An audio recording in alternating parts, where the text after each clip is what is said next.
In the last 100 years since the start of the Industrial Revolution and electricity, households went from marveling at and appreciating electricity to expecting and wasting electricity.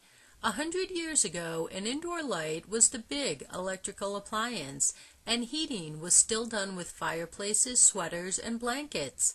Today, homes have electric heat, potentially dozens to 100 indoor lights in a home, plus outdoor lights and endless other electrical appliances and gadgets, which is why today's electric bills are way more than an Industrial Revolution home.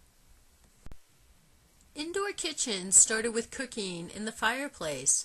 The 18th century introduced the stove. Around the 1920s, kitchens got an ice box, which was like a big home-based cooler. The 1940s upgraded that to an electric refrigerator. Then electric stoves, toasters, and mixers were added. Then electric coffee makers, dishwashers, blenders, toaster ovens, the microwave, etc. Refrigerators added ice makers and water dispensers, and they defrost themselves. Then kitchens have wine refrigerators. So in about 100 years, kitchens went from no greenhouse gas emissions to millions to billions more kitchens emitting a lot of greenhouse gases, contributing as much to our global environmental problems as everything else we've expanded on.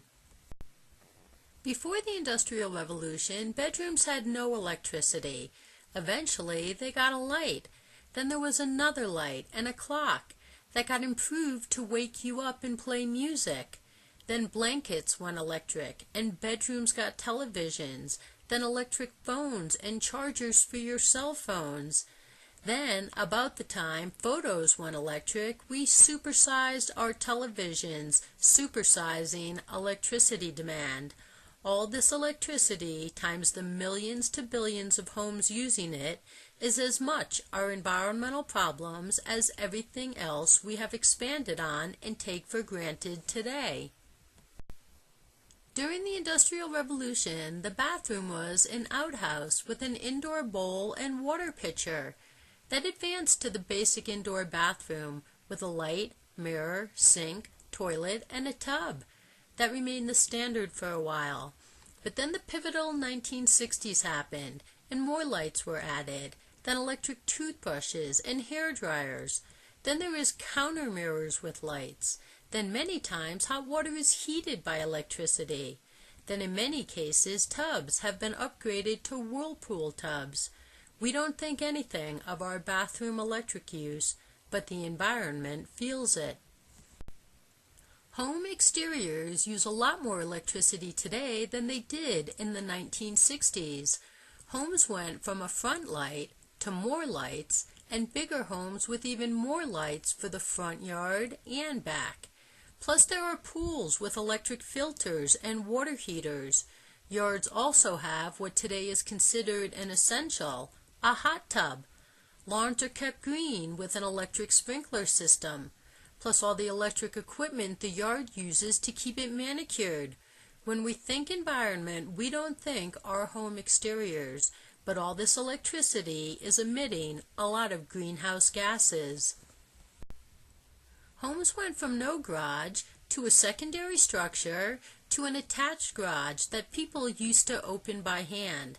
That was upgraded to electric door openers, to 2 or 3 car garages all having electric door openers and lights.